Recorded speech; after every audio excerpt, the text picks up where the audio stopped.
suis Sidonie Van den Bries, je suis traductrice littéraire depuis longtemps maintenant. Je me destinais pas du tout à ce métier, je me voyais graphiste, moi j'ai fait une école d'art.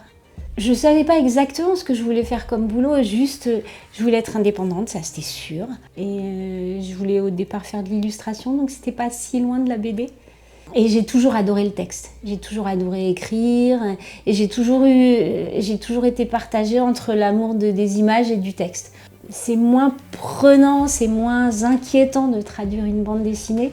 C'est presque des vacances par rapport à une traduction de roman, parce que tu sais où tu dois mettre ton texte et t'as pas à te soucier des transitions et de faire un paragraphe qui coule. Là, tu te soucies de dialogue, tu te soucies du calibrage, faut pas que ça dépasse.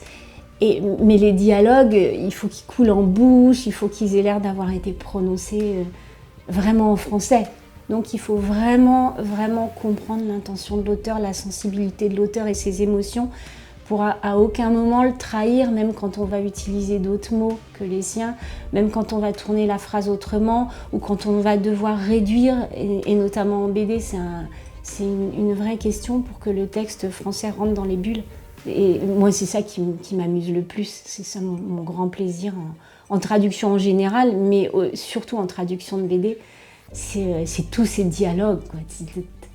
Tellement de choses passent par les dialogues, encore plus qu'en roman, et tu peux pas te tromper, tu peux pas faire une cassure de rythme, tu peux pas mettre le mauvais mot. Quelquefois, je vais passer 1 heure sur une bulle jusqu'à ce que ça sonne vraiment bien, vraiment juste.